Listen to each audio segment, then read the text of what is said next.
안녕하세요. 제가 올해 68살이 됐습니다. 저는 평생 약사로 일하며 세 자녀를 모두 의사로 키웠습니다. 그런데 제가 파킨슨병 진단을 받고 도움이 필요해지자 세 자녀 모두 저를 외면하는 상황이 돼버렸습니다. 오늘은 제 인생 이야기와 현실을 나누고 싶습니다. 저는 서울 변두리 작은 약국을 운영하던 약사 김영수입니다. 아내와 함께 세 자녀를 키우며 열심히 살았습니다.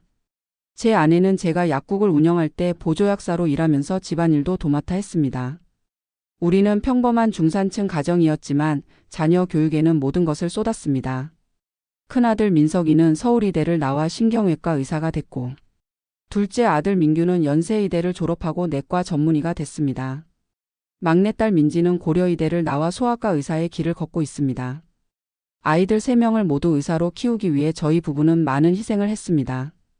약국 문을 아침 8시에 열고 밤 10시까지 닫는 생활을 30년 넘게 했습니다. 휴일도 없이 일했고 여행 한 번 제대로 가지 못했습니다. 아이들 학비와 생활비를 위해 저희 부부는 정말 허리띠를 졸라맸습니다.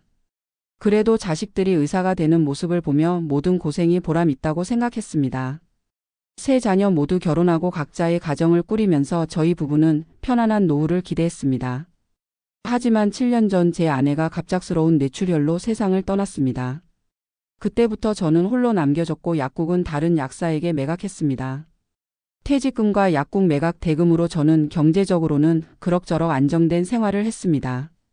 국민연금도 매월 112만 원 정도 받고 있었습니다.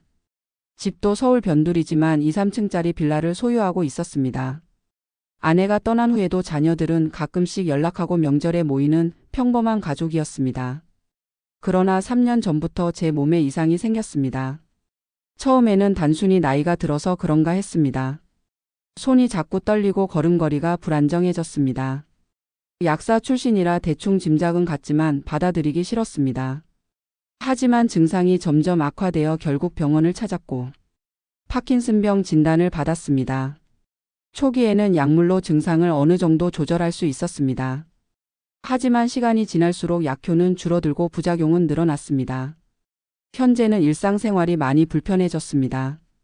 식사할 때 손떨림이 심해져서 음식을 흘리기 일쑤고 계단을 오르내리는 것도 위험해졌습니다.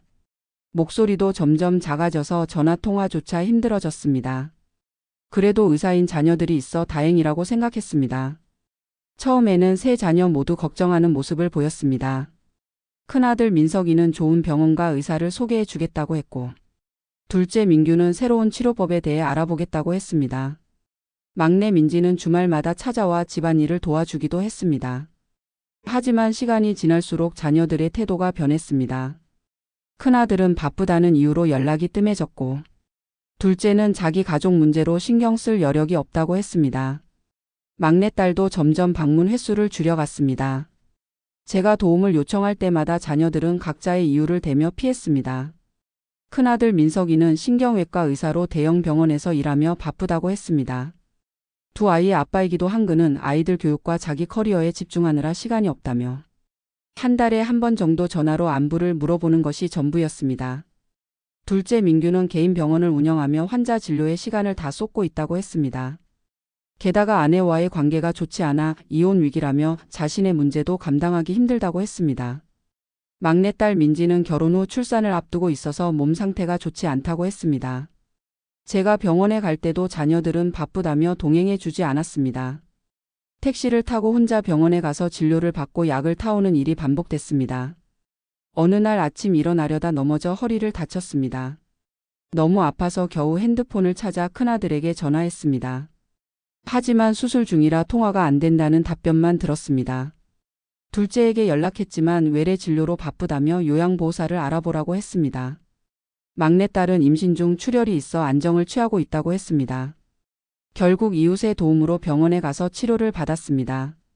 그 일 이후로 저는 자녀들에게 더 이상 기대하지 않기로 했습니다.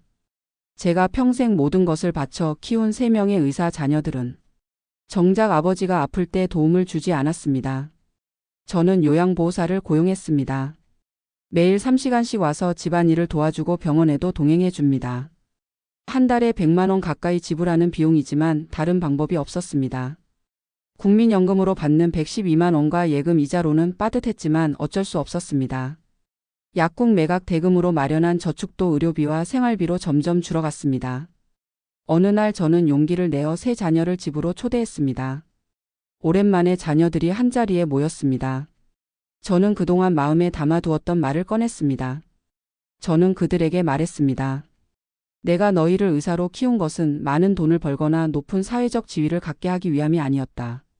환자의 아픔을 이해하고 도움이 필요한 사람들을 돕는 의사가 되길 바랐다. 그런데 정작 너희 아버지가 아플 때는 모두 외면하는구나. 자녀들은 각자의 상황을 설명하며 변명했습니다. 큰아들은 병원에서의 책임이 막중하고 환자들이 기다리고 있다고 했습니다.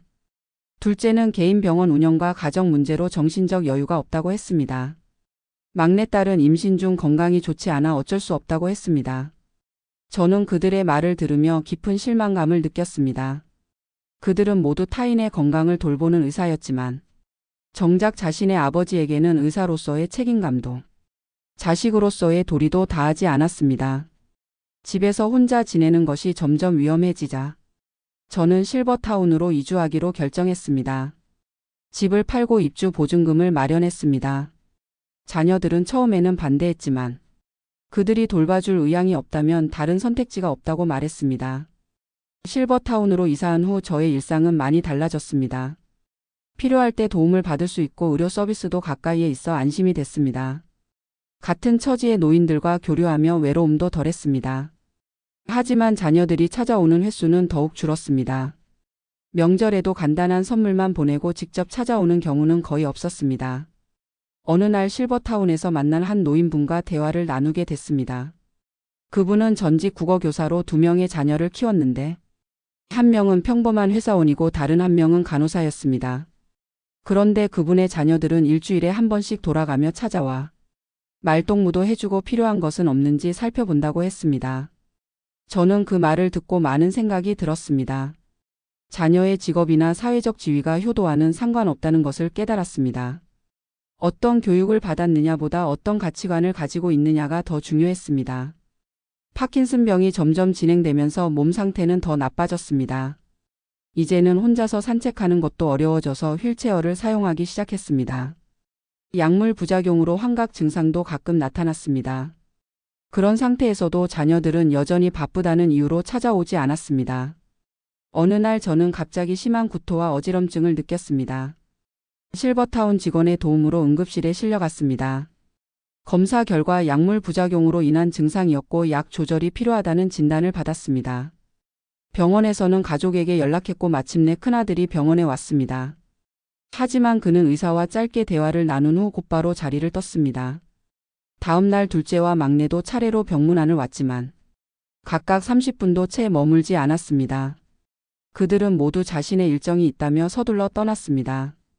이번 기간 동안 저를 돌봐준 것은 실버타운 직원들과 제가 고용한 간병인 뿐이었습니다.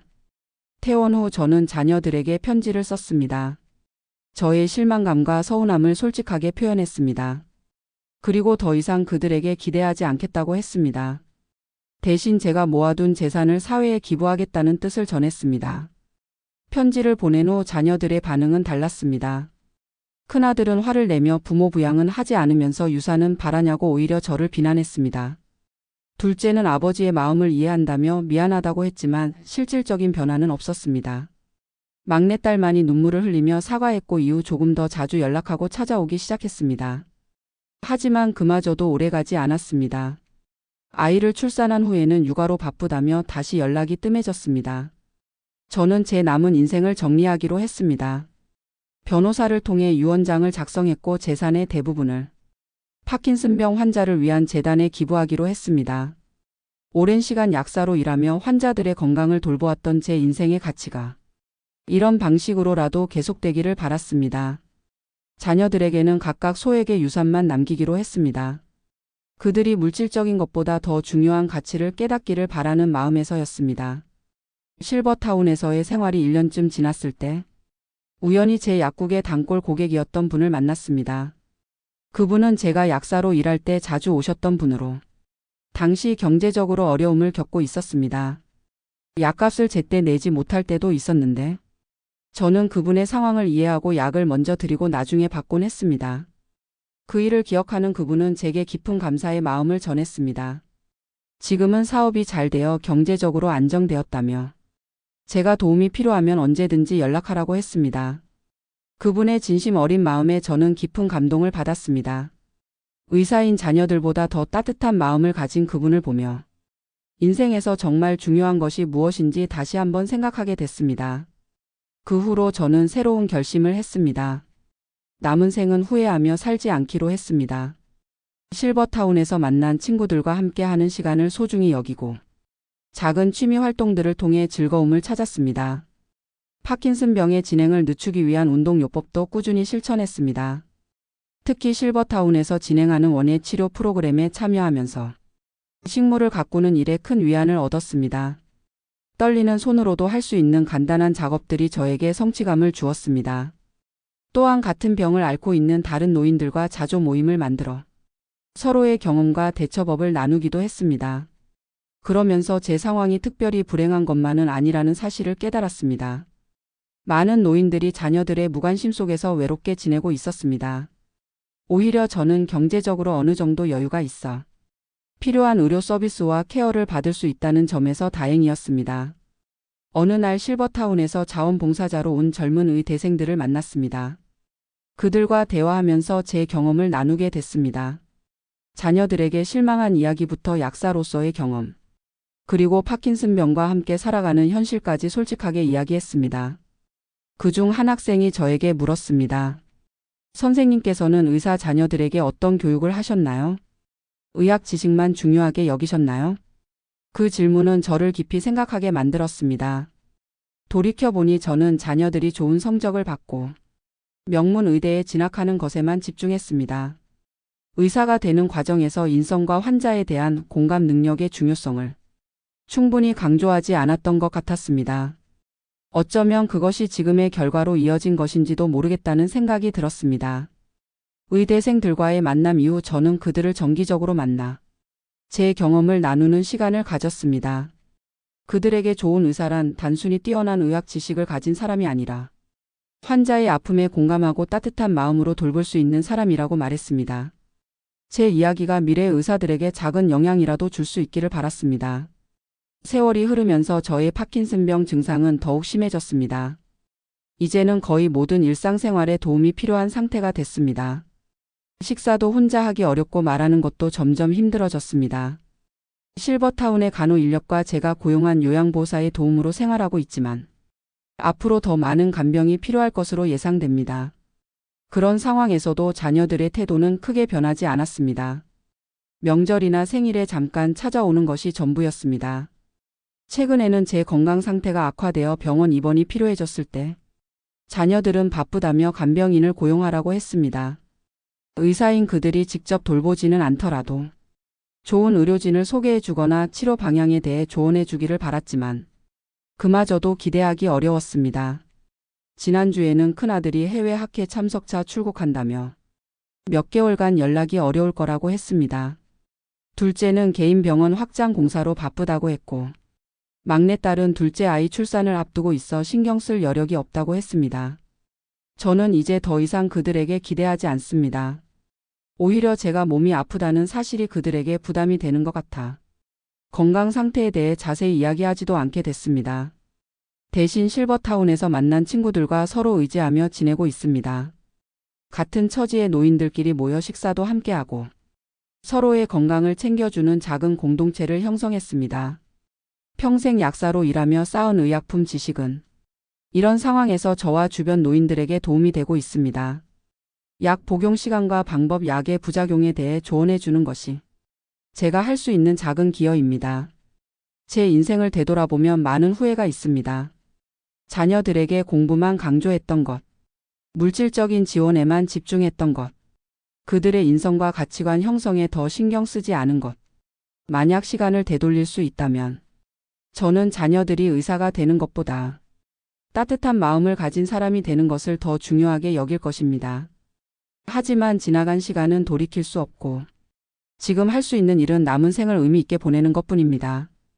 요즘 저는 제 경험을 바탕으로 한 짧은 글들을 쓰고 있습니다. 떨리는 손으로 키보드를 두드리는 것은 쉽지 않지만 그래도 하고 싶은 이야기가 많습니다. 노인의 고독, 자녀와의 관계, 파킨슨병과 함께하는 삶에 대한 이야기들입니다. 언젠가 이 글들이 비슷한 상황에 처한 누군가에게 작은 위로가 되기를 바라는 마음으로 글을 씁니다. 제 자녀들이 언젠가 마음을 열고 찾아와 진심 어린 대화를 나눌 수 있기를 바라는 마음도 있습니다. 하지만 그것이 이루어지지 않더라도 저는 원망하지 않고 남은 생을 의미 있게 살아갈 것입니다. 파킨슨병은 제 몸을 점점 쇠약하게 만들고 있지만 제 영혼까지 약하게 만들지는 못할 것입니다. 저는 이 병과 함께 살아가는 법을 배우고 있습니다.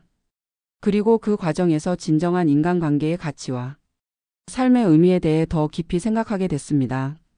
저의 이야기가 누군가에게 작은 교훈이 되기를 바랍니다. 부모님들께서는 자녀들이 어떤 직업을 갖느냐보다 어떤 사람이 되느냐에 더 관심을 두시기를 권합니다.